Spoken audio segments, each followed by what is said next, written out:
ನಮಸ್ತೆ ಫ್ರೆಂಡ್ಸ್, ರಾಜ್ ಜಾಬ್ಸ್ಗೆ ಸ್ವಾಗತ. ಫ್ರೆಂಡ್ಸ್, ಗ್ರಾಮೀಣ ಅಭಿವೃದ್ಧಿ ಇಲಾಖೆ ನೋಡಿ, ಗ್ರಾಮ ಅಭಿವೃದ್ಧಿ ಇಲಾಖೆಯಿಂದ ನೇಮಕಾತಿ ಹೊಸ ಸೂಚನೆ ಆಗಿರುತ್ತೆ. ಬೋತ್ ಮೇಲ್ ಆ್ಯಂಡ್ ಫಿಮೇಲ್, ಪುರುಷ ಮತ್ತು ಮಹಿಳಾ ಅಭ್ಯರ್ಥಿಗಳು ಇಬ್ಬರು ಅರ್ಜಿಗಳನ್ನು ಸಲ್ಲಿಸಬಹುದಾಗಿರುತ್ತೆ. ಸಂಪೂರ್ಣವಾಗಿ ಸರ್ಕಾರಿ ಉದ್ಯೋಗಗಳು ಮತ್ತು ಕಾಯಂ ಉದ್ಯೋಗಗಳಾಗಿರ್ತವೆ ನೋಡಿ. Project manager 8 ಹುದ್ದೆಗಳಿದ್ದಾವೆ.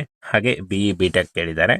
30ರಿಂದ 45 ವರ್ಷದ ಒಳಗಿನವರು 21,000ದಿಂದ 82,000ವರೆಗೂ ಪರ್ ಮಂತ್ ಸ್ಯಾಲರಿ ಆಗಿರುತ್ತೆ ನೋಡಿ. Regional manager 6 ಹುದ್ದೆಗಳಿದ್ದಾವೆ. ಎನಿ ಗ್ರ್ಯಾಜುಯೇಷನ್ ಕೇಳಿದ್ದಾರೆ. ಎನಿ ಡಿಗ್ರಿ 30ರಿಂದ 45 ವರ್ಷದ ಒಳಗಿನವರು 21ರಿಂದ 82,000ವರೆಗೂ ಪರ್ ಮಂತ್ ಸ್ಯಾಲರಿ ಆಗಿರುತ್ತೆ ನೋಡಿ. Field officer 750 ಹುದ್ದೆಗಳಿದ್ದಾವೆ. ಹಾಗೆ ಎನಿ ಡಿಗ್ರಿ 21ರಿಂದ 40 ವರ್ಷದ ಒಳಗಿನವರು 20,000ದಿಂದ 75,000ವರೆಗೂ ಪರ್ ಮಂತ್ ಸ್ಯಾಲರಿ ಆಗಿರುತ್ತೆ. ಅಕೌಂಟೆಂಟ್ 65 ಹುದ್ದೆಗಳಿದ್ದಾವೆ. ಡಿಗ್ರಿ ಕೇಳಿದ್ದಾರೆ. 21ರಿಂದ 45 ವರ್ಷದ ಒಳಗಿನವರು 19,000ದಿಂದ 63,000ವರೆಗೂ ಪರ್ ಮಂತ್ ಸ್ಯಾಲರಿ ಆಗಿರುತ್ತೆ ನೋಡಿ. ಹಾಗೆ ಇನ್ನು ಕ್ಲರ್ಕ್ ನೋಡಿ, 90 ಹುದ್ದೆಗಳಿದ್ದಾವೆ. ಕ್ಲರ್ಕ್ 90 ಹುದ್ದೆಗಳಿದ್ದಾವೆ. ಎನಿ ಡಿಗ್ರಿ ಕೇಳಿದ್ದಾರೆ ಅಥವಾ PUC ಆದಂಥ ಅಭ್ಯರ್ಥಿಗಳು ಕೂಡ ಅರ್ಜಿಗಳನ್ನು ಸಲ್ಲಿಸಬಹುದು. 21ರಿಂದ 40 ವರ್ಷದ ಒಳಗಿನವರಾಗಿರಬೇಕಾಗತ್ತೆ. 19,000ದಿಂದ ನೋಡಿ ಇಲ್ಲಿ 63,000ವರೆಗೂ ಪರ್ ಮಂತ್ ಸ್ಯಾಲರಿ ಆಗಿರುತ್ತೆ.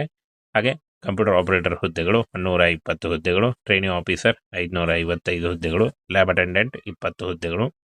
ಸ್ಟೋರ್ ಕೀಪರ್, ಸ್ಟೋರ್ ಸೂಪರ್ವೈಸರ್ 229 ಹುದ್ದೆಗಳು. Electrician 120, driver 72, ಪಿವನ್ 183 ಹುದ್ದೆಗಳಿದ್ದಾವೆ. ಹಾಗೆ ಹೆಲ್ಪರ್ 240 ಹುದ್ದೆಗಳು. ಗಾರ್ಡ್ 554 ಹುದ್ದೆಗಳಿದ್ದಾವೆ ನೋಡಿ.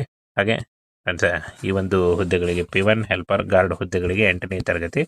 ಇನ್ನು ಡ್ರೈವರ್ ಹುದ್ದೆಗಳಿಗೆ SLC, electrician ITI, store keeper ನೋಡಿ ಹೈಸ್ಕೂಲ್ ಅಂದರೆ PUC ಆಗಿರಬೇಕಾಗತ್ತೆ. ಹಾಗೆ ಟ್ರೈನಿಂಗ್ ಆಫೀಸರ್, ಲ್ಯಾಬ್ ಅಟೆಂಡೆಂಟ್ ಈ ಹುದ್ದೆಗಳಿಗೂ ಕೂಡ PUC ಆದಂಥ ಅಭ್ಯರ್ಥಿಗಳು ಅರ್ಜಿಗಳನ್ನು ಸಲ್ಲಿಸಬಹುದಾಗಿರುತ್ತೆ. ಆನ್ಲೈನ್ ಅರ್ಜಿಗಳನ್ನು ಸಲ್ಲಿಸಬೇಕಾಗುತ್ತೆ. ಇದರ ಲಿಂಕನ್ನು ವಿಡಿಯೋ ಡಿಸ್ಕ್ರಿಪ್ಷನ್ ಬಾಕ್ಸಲ್ಲಿ ಕೊಟ್ಟಿರ್ತೀನಿ ನೋಡಿ. ಹಾಗೆ ಈ ಒಂದು ನೋಟಿಫಿಕೇಷನ್ನ ನಮ್ಮ ಟೆಲಿಗ್ರಾಮ್ ಚಾನಲಲ್ಲಿರುತ್ತೆ, ಅಲ್ಲಿ ಹೋಗಿ ಡೌನ್ಲೋಡ್ ಮಾಡಿಕೊಂಡು ಇನ್ನೂ ಹೆಚ್ಚಿನ ಮಾಹಿತಿಯನ್ನು ತಿಳ್ಕೊಳ್ಳಿ. ಫ್ರೆಂಡ್ಸ್ ನೋಡಿ, ಗ್ರಾಮ ಅಭಿವೃದ್ಧಿ ಇಲಾಖೆಯಿಂದ ನೇಮಕಾತಿಯಾಗಿರುತ್ತೆ. ಒಟ್ಟು 3,012 ಹುದ್ದೆಗಳಿದ್ದಾವೆ ನೋಡಿ. ಚಾಲಕ, ಕ್ಷೇತ್ರ ಅಧಿಕಾರಿ ಹಾಗೂ ಇನ್ನೂ ಹಲವು ಹುದ್ದೆಗಳಿದ್ದಾವೆ ನೋಡಿ. ಗ್ರಾಮ ಅಭಿವೃದ್ಧಿ ಇಲಾಖೆ ಆಗಿರುತ್ತೆ. ಹಾಗೆ 3,012 ಹುದ್ದೆಗಳಿದ್ದಾವೆ. ಅಖಿಲ ಭಾರತ ನೇಮಕಾತಿ ಆಗುತ್ತೆ. ಕರ್ನಾಟಕದಲ್ಲೂ ಕೂಡ ಹುದ್ದೆಗಳಿದ್ದಾವೆ. ಚಾಲಕ, ಕ್ಷೇತ್ರ ಅಧಿಕಾರಿ ಹಾಗೂ ಕ್ಲರ್ಕ್ ಇನ್ನೂ ಹಲವು ಹುದ್ದೆಗಳಿದ್ದಾವೆ ನೋಡಿ.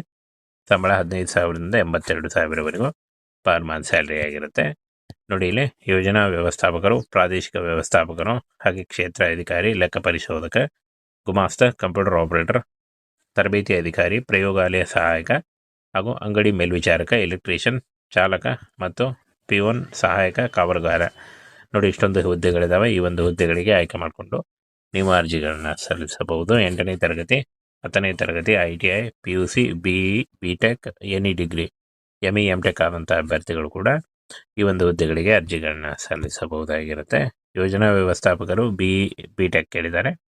ಹಾಗೆ ನೋಡಿ ಇಲ್ಲಿ ಪ್ರಾದೇಶಿಕ ವ್ಯವಸ್ಥಾಪಕರು, ಕ್ಷೇತ್ರ ಅಧಿಕಾರಿ, ಲೆಕ್ಕ ಪರಿಶೋಧಕ ಮತ್ತು ಗುಮಾಸ್ತ ಪದವಿ ಕೇಳಿದ್ದಾರೆ. ಹಾಗೆ ಕಂಪ್ಯೂಟರ್ ಆಪರೇಟರ್ PUC, ತರಬೇತಿ ಅಧಿಕಾರಿ SLC ಆಗಿರಬೇಕಾಗುತ್ತೆ. ಪ್ರಯೋಗಾಲಯ ಸಹಾಯಕ PUC, ಅಂಗಡಿ ಮೇಲ್ವಿಚಾರಕ SLC, ಎಲೆಕ್ಟ್ರಿಷಿಯನ್ ITI, ಚಾಲಕ SLC ಪಾಸ್ ಆಗಿರಬೇಕಾಗುತ್ತೆ. ಹಾಗೆ ಪಿಯೋನ್ ಮತ್ತು ಸಹಾಯಕ ಕಾವಲುಗಾರ ಈ 3 ಹುದ್ದೆಗಳಿಗೂ ಕೂಡ 8ನೇ ತರಗತಿ ಪಾಸ್ ಆದಂಥ ಅಭ್ಯರ್ಥಿಗಳು ಅರ್ಜಿಗಳನ್ನು ಸಲ್ಲಿಸಬಹುದಾಗಿರುತ್ತೆ ನೋಡಿ. ಯಾವ ಒಂದು ಹುದ್ದೆಗಳಿಗೆ ಎಷ್ಟು ಸಂಬಳ ಅಂತ ಕೂಡ ಕೊಟ್ಟಿದ್ದಾರೆ.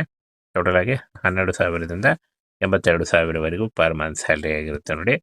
ಇನ್ನು ಫ್ರೆಂಡ್ಸ್, ಈ ಒಂದು ವಯೋಮಿತಿ ಸಡಿಲಿಕೆ ಕೂಡ ಇರುತ್ತೆ. 18ರಿಂದ 40 ವರ್ಷದ ಒಳಗಿನವರಿಗೆ ವಯೋಮಿತಿ ಸಡಿಲಿಕೆ ಕೂಡ ಇರುತ್ತೆ ನೋಡಿ. OBC ಅಭ್ಯರ್ಥಿಗಳಿಗೆ 3 ವರ್ಷ, SC ಅಭ್ಯರ್ಥಿಗಳಿಗೆ 5 ವರ್ಷ ಹಾಗೂ PWD ಅಭ್ಯರ್ಥಿಗಳಿಗೆ 10 ವರ್ಷಗಳ ವಯೋಮಿತಿ ಸಡಿಲಿಕೆ ಕೂಡ ಇರುತ್ತೆ.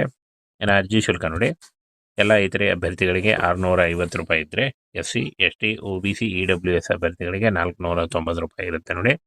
ಪಾವತಿ ಮಾಡುವ ವಿಧಾನ ಆನ್ಲೈನ್ ಮೂಲಕ, ಕ್ರೆಡಿಟ್ ಕಾರ್ಡ್, ಡೆಬಿಟ್ ಕಾರ್ಡ್ ಅಥವಾ ನೆಟ್ ಬ್ಯಾಂಕಿಂಗ್ಗಳ ಮೂಲಕ ನೀವು ಪೇ ಮಾಡಬಹುದಾಗಿರುತ್ತೆ. ಇನ್ನು ಆಯ್ಕೆ ಪ್ರಕ್ರಿಯೆ ಲಿಖಿತ ಪರೀಕ್ಷೆ ಮತ್ತು ಸಂದರ್ಶನದ ಮೂಲಕ ಆಯ್ಕೆಯನ್ನು ಮಾಡಿಕೊಳ್ಳಲಾಗುತ್ತೆ ನೋಡಿ. ಲಿಖಿತ ಪರೀಕ್ಷೆಯಲ್ಲಿ ಪಾಸ್ ಆದಂಥ ಅಭ್ಯರ್ಥಿಗಳಿಗೆ ಸಂದರ್ಶನವನ್ನು